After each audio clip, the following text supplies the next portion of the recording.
Hello and welcome to another Magic the Gathering draft video. In today's video, I'm going to be discussing drafting white-based aggro in Strixhaven. Let's get to it.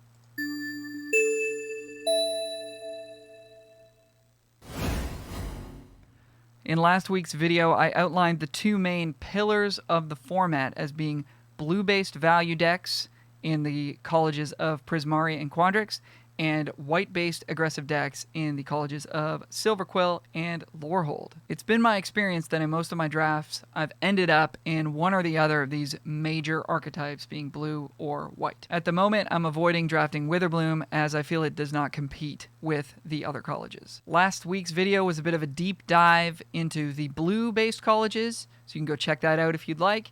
And this week's video, we will dive into the white colleges. I personally have been having more success drafting the blue-based colleges, but I know there are a lot of top players and pros and grinders out there that would argue the white decks are better. There is a great episode of the Limited Level Ups podcast out this week with Corticalls and Jason ILTG that I encourage you to check out if you want an even more in-depth look at the white aggro decks. Alright, so let's get into how to draft these white-based decks. While red and black have some excellent rares and uncommons, you'll generally want to lean towards the white cards early in the draft as they will allow you to pivot between Silverquill and Lorehold. I believe you will more often than not end up Silverquill as its gold uncommons and commons are much better than Lorehold's. But there are some very good red cards that might pull you into red-white or are pretty good on the splash. Let's go over the key strategy points of the archetype. Number 1, Lesson Learn is still the best. It's better than any built-in synergies these colleges might have, like +1/+1 counter themes or graveyard recursion themes. Don't think of this archetype as an all-in aggressive style deck, but an aggressive leaning deck that capitalizes on the card advantage of Lesson and Learn to never run out of steam in the late game. The core Lesson and Learn commons for this archetype are Inkling Summoning, Guiding Voice, Study Break, and Expanded Anatomy. Number 2, play creatures with flying. These are also more important than the college's built-in synergies. There are few good creatures with flying or reach in the other colors, which will make your creatures very difficult to interact with for your opponents. These include Combat Professor, Silverquill Pledge Mage, Spectre of the Fens, and Owling Shield Mage. And number 3, have a good curve. You want 6 to 8 or more good 2-drop creatures to pressure your opponents early. These would include cards like Eager First Year, Professor of Symbology, Thunderous Orator, and Arrogant Poet. As a general rule, I recommend against drafting the all-in style of aggro decks built around Star Pupil and cards like Essence Infusion. I'm not saying this strategy will never work, but the prevalence of Bury in books at common really hurts a strategy like this, which is already reliant on drawing specific cards in a specific order and devoting multiple resources into one threat. Alright, let's go over the pick order for Pack 1. I value flexibility over power, especially early in a draft, so if you see really good cards a little further down the list, that's likely the reason.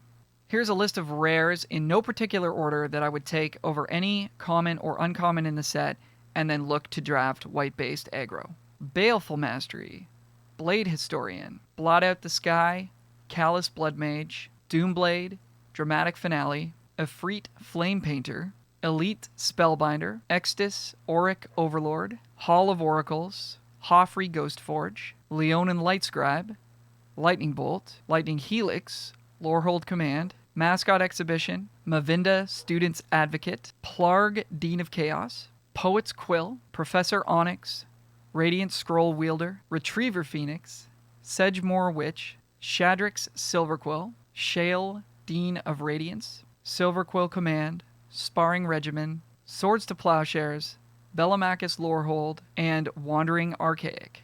Many of these rares also fit very well in blue-based decks as splashes, which is another reason why I picked them so highly. If you don't see any of these great rares in your opening pack or two, then the next thing you'll be looking for are the best, most flexible uncommons.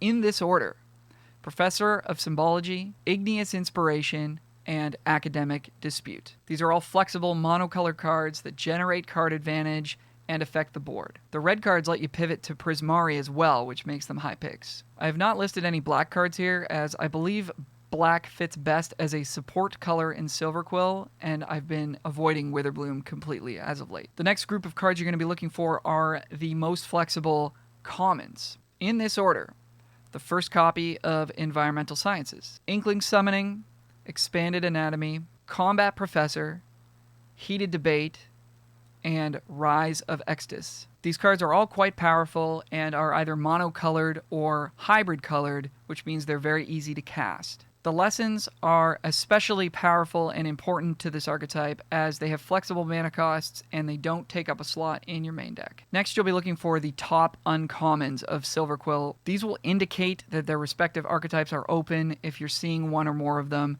after around pick 4 of pack 1. Closing Statement, Eliminate, Humiliate, and Killian Ink Duelist, in no particular order. Next, you'll be looking for the good role players. I'm looking to pick these up around pick 5 and beyond, and I would consider them to be signals that white or one of the white colleges is open if I'm seeing them past pick 8. These are cards I'm happy to have in my deck and would probably never cut. They're in no particular order, but I've grouped them by the role that they play. Lesson and Learn cards. Eye Twitch, Guiding Voice, Hunt for Specimens, Spirit Summoning, and Study Break. Disruption spells, Agonizing Remorse, and Inquisition of Kozilek. Removal spells, Divine Gambit, which has been kind of bad in the past, but is actually pretty good in this set as a lot of creatures come in spell form, so your opponent won't often have a good permanent to put into play. Flunk, Grape Shot, Lash of Malice, Mage Hunter's Onslaught, Rip Apart, Shock, and Urza's Rage. Good aggressive creatures, Arrogant Poet, Eager First Year, Flame Scroll Celebrant, Pillar Drop Rescuer, Returned Past Caller, Shade Wing Laureate, Silverquill Apprentice, Silverquill Pledge Mage, Silverquill Silencer, Spectre of the Fens, Spiteful Squad, Thunderous Orator, and Venerable Warsinger. Combat Tricks, God's Willing, and Professor's Warning. And finally, Mana Fixing, Lorehold Campus, Silverquill Campus, and the Snarl lands. A couple of videos ago, I recommended against playing the comes into play tapped dual lands in these aggressive decks, but after seeing how it plays out, these aggressive decks are not as all-in as I had originally thought, so I believe it's actually quite beneficial to include these lands. The next group of cards we're going to be looking for are the Replaceables. These are cards that you're looking to pick up towards the end of pack 1 or later on in the draft. You don't want too many of these as they're not particularly powerful, but they can fill in gaps in your deck and fill in for roles that have not yet been occupied. Lesson Learn cards. If you didn't happen to pick up enough Learn cards, you can definitely play Cram Session. Ideally, you want 4+ lessons in a deck like this, so if you need to, you can fill out your lesson board with Illuminate History, Introduction to Annihilation, Introduction to Prophecy, Necrotic Fumes, Pest Summoning, Reduce to Memory, and Start from Scratch. If you need combat tricks, you can play Beaming Defiance or Make Your Mark. Both pretty good spells. Here are some creatures you can take to fill out your mana curve as needed. Biblioplex Assistant, which is actually a relevant body, a 2/1 flyer that can get back an Inkling Summoning or a good Learn spell later in the game. Campus Guide, which will also help you to splash. Clever Lumimancer, which is pretty good in a spell-heavy deck. Illustrious Historian, Leech Fanatic, Lorehold Pledge Mage, Mage Hunter, Pilgrim of the Ages, Promising Dusk Mage, Quintorius Field Historian, which can actually sort of be a deck on its own if you have the right synergies, but for our purposes is probably more of a filler card. Reflective Golem, Relic Sloth, Selfless Glyph Wielder, Stonerise Spirit, Twin Scroll Shaman, which is pretty good if you have a lot of guiding voices and combat tricks, and Witherbloom Pledge Mage if you need a later game creature. Removal, D-Spark or Pigment Storm if you need ways to get big things out of the way, Flamethrower Sonata, and Vanishing Verse. Disruption spells, Duress, which actually has quite a few meaningful targets in this format, and Mana Tithe. And finally, late game cards. Mascot Interception, which can get the last few points of damage in, and there's actually a lot of tokens to steal, so this costing 1 mana can be a huge game. Reconstruct History, which can be pretty good if you have enough instants in your deck, as you'll always have a sorcery in the graveyard thanks to Lessons.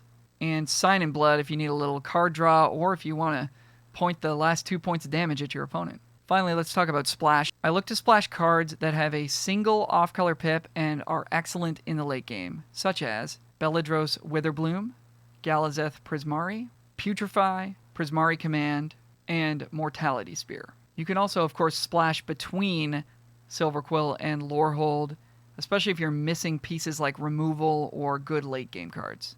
As always, please make sure that you have at least 3 sources of your splash color. This will most commonly come in the form of tapped dual lands or environmental sciences fetching a single copy of a basic land. Remember that if you have environmental sciences, you can count your cheap learn spells as sources of your splash color, which is pretty nice. That's going to do it for this one. I hope it was helpful to you. I'd love to hear in the comments below if you're drafting white decks and if you have any questions about any of this material. Please click like and subscribe if you found this video helpful. It really helps the channel a lot. As always, you can catch me streaming at twitch.tv/alromusic if you want even more Strixhaven draft content. You can also find me on Discord, which is linked in the description below. Thanks as always for watching. We'll see you on the next one. Good luck in your next draft. Bye for now.